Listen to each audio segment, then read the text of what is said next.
farmer's day begins. This farmer, like farmers everywhere, goes to tend his fields, to coax from the earth his daily bread and ours.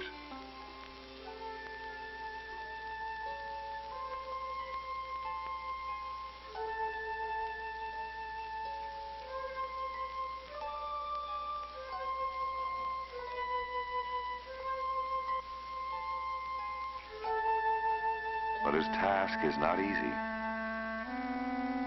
Whether he turns the soil with a hoe or a modern plow, whether he threshes his crops by methods as old as farming itself,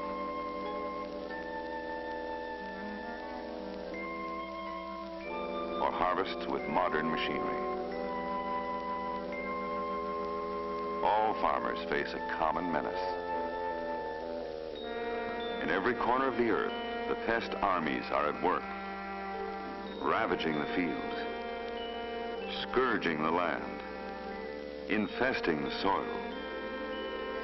Enemies that seek to reap what the farmer has sown. And the enemies are legion.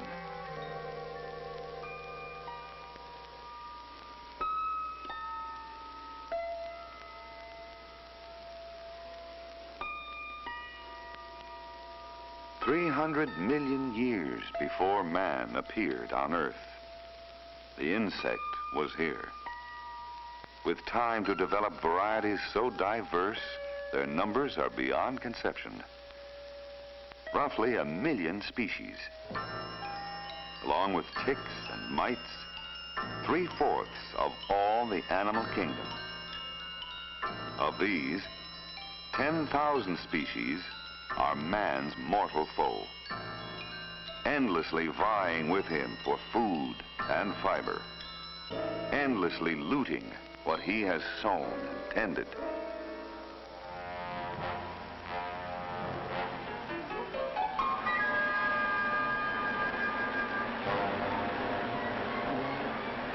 And when it was morning, the east wind brought the locusts. They did eat every herb of the land and all the fruit of the trees, and there remained not any green thing. As it was in biblical times, so it is today. In the rice bowl of Southeast Asia, the stem borer destroys a crop that would feed half the peoples of the world. In India, it's the capra beetle, world's worst pest of stored grain. In Africa, rinderpest of cattle and the tsetse fly. In the United States and Mexico, it's screwworm. In Central and South America, the cattle tick and torsalo fly, infecting, destroying another of man's main sources of food.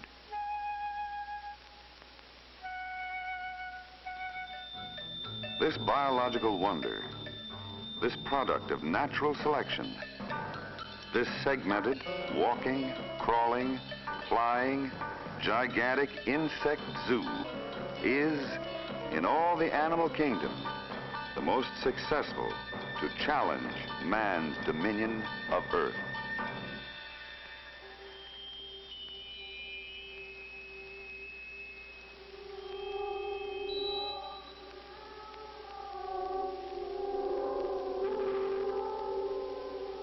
Weeds, our silent enemy.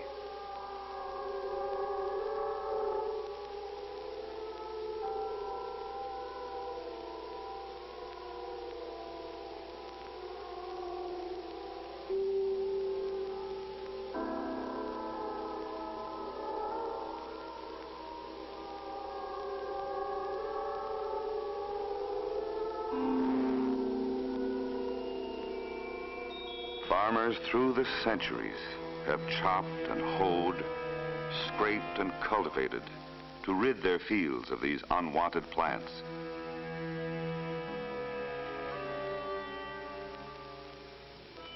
Since man first tilled the soil, weeds have risen to compete with his crops, stealing soil nutrients sunshine and moisture, producing pollen and poisonous toxins that cause human allergies.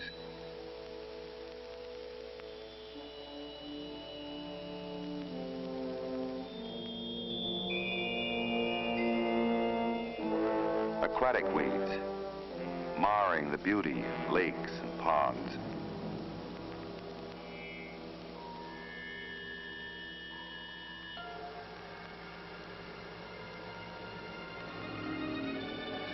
The deceptive bloom of water hyacinth clogs irrigation canals and reservoirs essential to everyday life.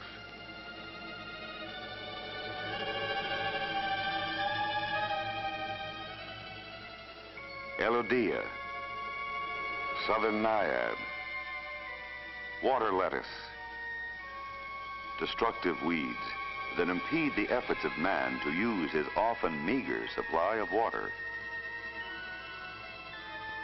Weeds, infesting rangelands as well as cultivated crops.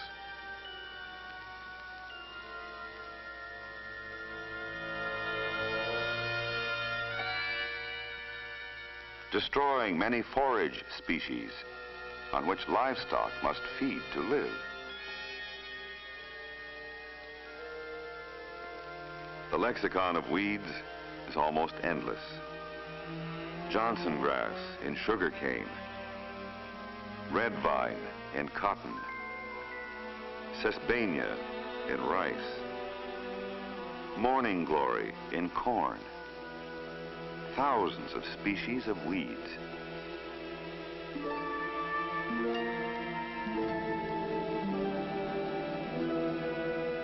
To these destructive forces belong also the forest and crop diseases.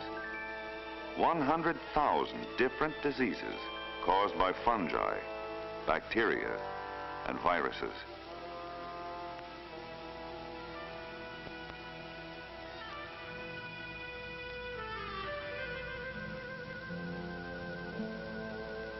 In the wheat fields of India, a new race of stem rust. In North America, the death of many trees caused by virus, bacteria, or fungi. To the ranks of the enemy, add the plant parasitic nematodes, tiny soil-dwelling organisms that attack plant roots. Root knot and other nematodes often destroy the efficiency of roots. Insect carriers bring death and disease to man himself. This insect alone, carrier of the organisms that cause malaria, infects 1/15 of the human race, killing a man, woman, or child somewhere every 15 seconds. Other species of mosquitoes, other insects, also bring death or disease. Of all human deaths, sickness, deformity, and disease, more than 1/2 is caused by insects.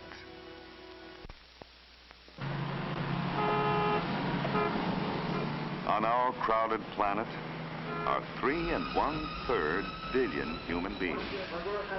By 1980, there will be over 4 billion. By the end of the century, more than 6, twice today's population. Food production must keep pace with this rapidly growing world population. Meanwhile, man's ancient enemy continues to multiply. This tick alone, in a few generations, can give birth to young, outnumbering the population of China. The common housefly, in a single summer, can produce 191 quintillion of its young. Take the nematodes. In a single growing season, a common root knot nematode can produce 31 quadrillion worms. Indeed, a single acre of cultivated soil commonly harbors 300 billion nematodes around plant roots.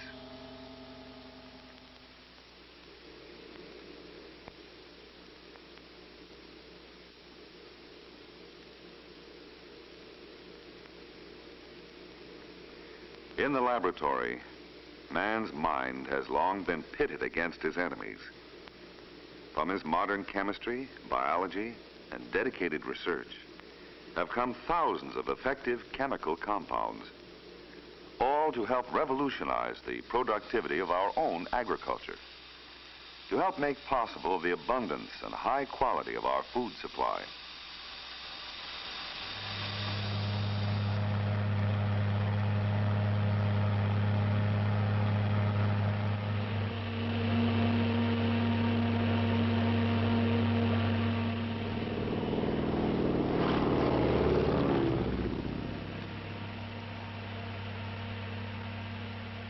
Fungicides to check disease, herbicides to stamp out weeds and brush after, even before they emerge, insecticides to control destructive insects, rodenticides to combat the hated rat, enemy of corn and grain storage, bearer also of human diseases such as bubonic plague. All of them pesticides, important tools of food production, modern weapons to stop the invaders dead in their tracks.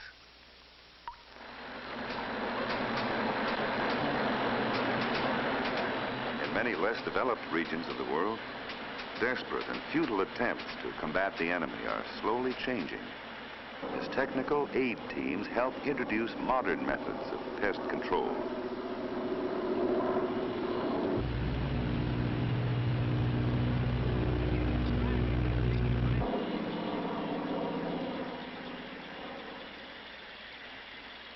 Yet so persistent and destructive are pests that each year they take 1/3 of all man grows. In the United States, 1/4 of all we produce.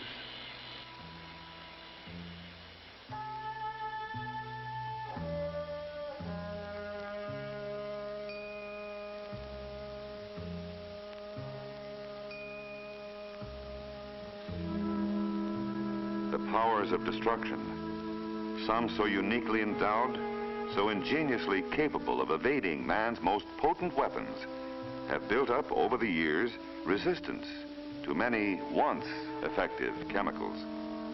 Within another decade or so, many of our existing pesticides may only be minor irritants.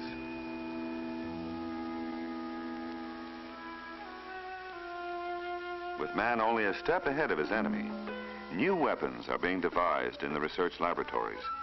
Thousands of new compounds and control techniques are being developed and put through countless tests.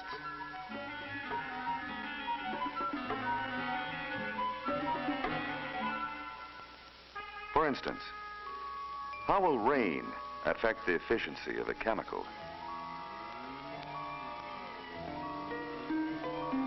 Is there a potential hazard to man and animals?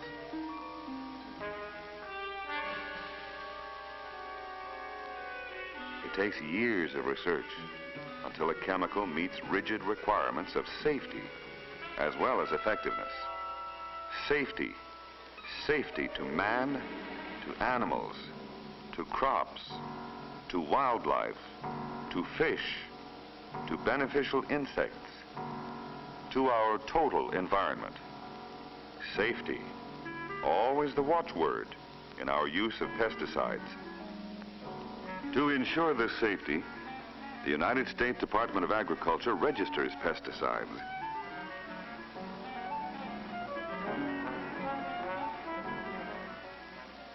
And with the aid of the U.S. Food and Drug Administration and other agencies, checks for any residue these chemicals may leave in food crops, in soil, in water. Samples are collected for analysis.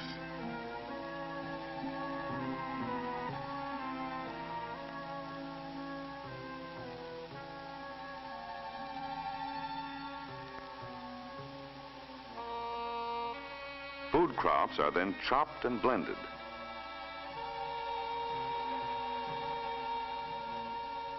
A solvent is added to remove any pesticide residue. A small sample of the extract is then injected into this gas chromatograph, a machine able to detect traces of pesticides down to parts per million or even parts per billion. The results of these sophisticated tests may restrict the approved uses of certain pesticides or even take them off the market completely. Research has given us still another major weapon to use in this battle against pests: manipulating or changing the environment in which insects, nematodes, weeds, and diseases thrive. It is called ecological or cultural control.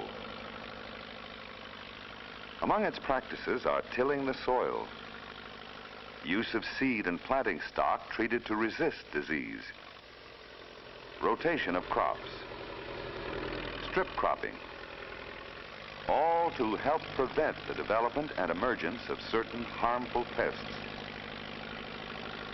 The land is conditioned to discourage this.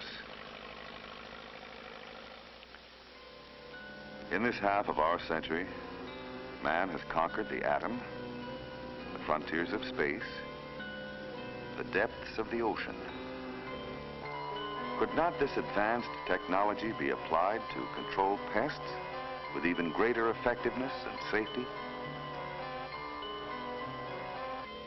Within the last decade, radioactive cobalt-60 has been used to sterilize millions of pupae of the male screwworm fly, whose parasitic larvae, breeding in the flesh of cattle, deer, and other animals, posed a major problem to our livestock industry in the southern half of the nation.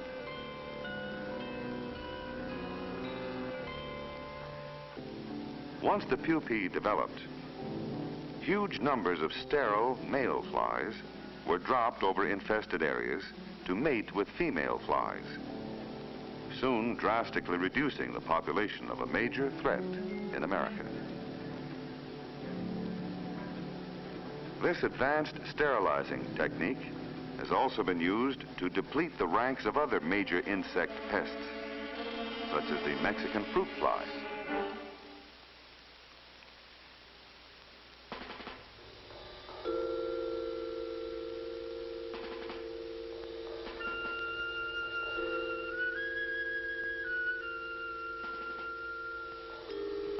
We have found that certain radiations have special attraction to many night-flying insects, specifically rays in the realm of the ultraviolet, or so-called black light. In one experiment, more than half of the adult target insect population was captured as it responded to the color and wavelength of these rays. In this trap, unmated female moths were added, their sex odor combining with the black light to attract male moths. With sex a chink in the armor of some insects, man is trying to use the highly active natural attractant in the female of many species, an attractant related to reproduction. In this experiment, an odor similar to that given off by the female household cockroach so arouses the male that it collects in frantic numbers, research that may lead to new methods of pest control. Scientists also study the ecology of pests and man, the balance nature maintains among all living things. Most insects have natural enemies, parasites and predators. Often, a parasite's entire life cycle takes place within the host insect. The larvae of a tiny wasp has destroyed the internal organs of this aphid. The Mauritius snail from the rivers of South America is a predator of a different type. It feeds on aquatic weeds. This snail's voracious appetite for weeds may be the answer to a serious problem in the United States.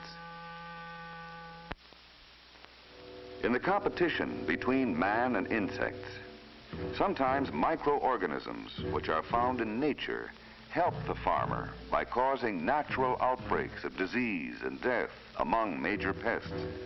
The cabbage looper meets a black death through destructive bacteria, fungi, or a virus. Aphids are also subject to disease. The results are evident.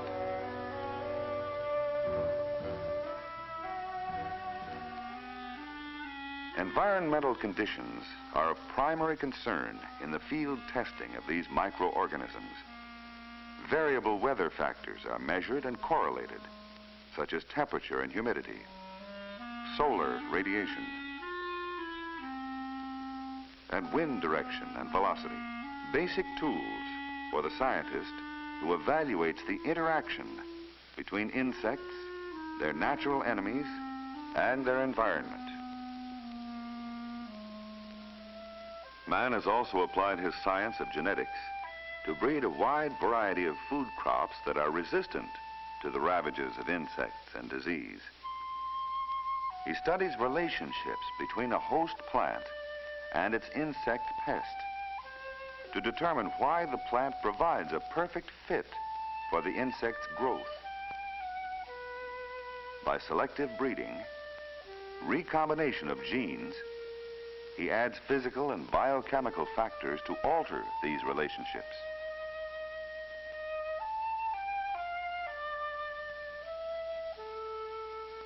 Because of development of disease-resistant varieties, rusts and smuts no longer devastate the wheat fields of our nation. This devastation was caused by the European corn borer.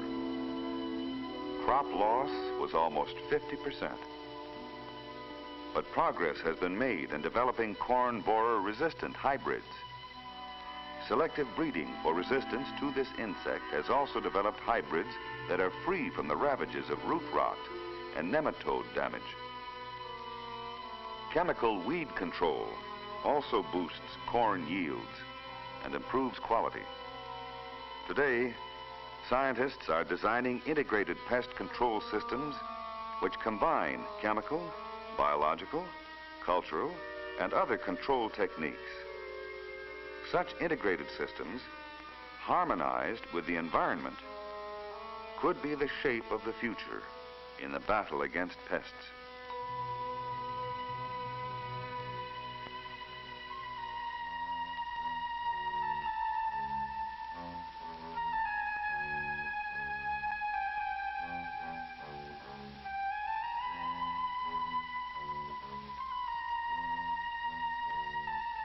Through his intellect, man has developed a superiority over every other form of animal life.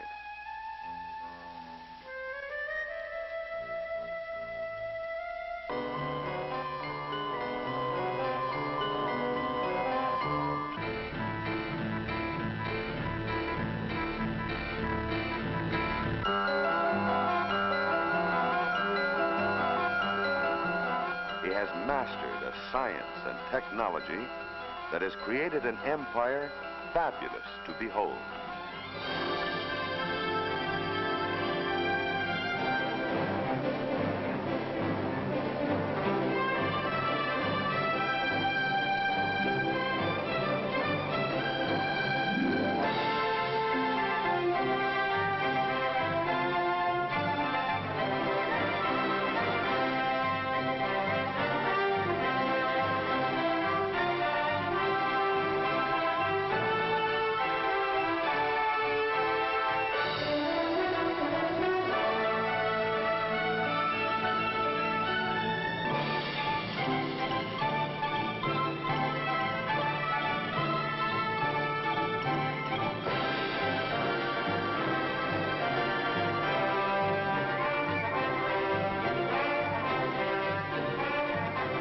By the end of the century, we are promised a dazzling new world.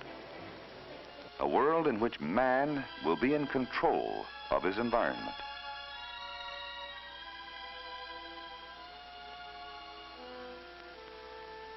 But in many parts of the world, despite all of his triumphs, man often reaps only 2/3 of what he has sown. 2 for himself, 1 for the hungry pests. In some areas, 1 for himself, 1 for the enemy. What will be man's share of the world's food supply in years to come?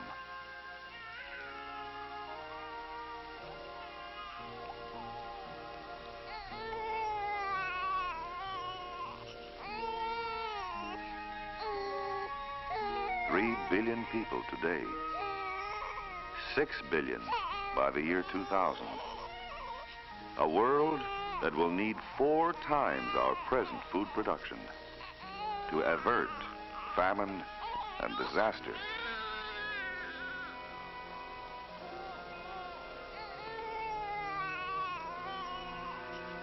Today, our planet contains both the have and have-not nations.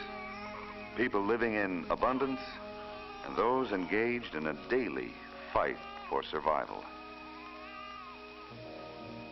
If this gap is to be closed, modern agricultural science and technology must continue to provide the farmer with new, more effective, and even safer weapons in the never-ending battle against the ravages of insects, weeds, plant diseases, and other pests.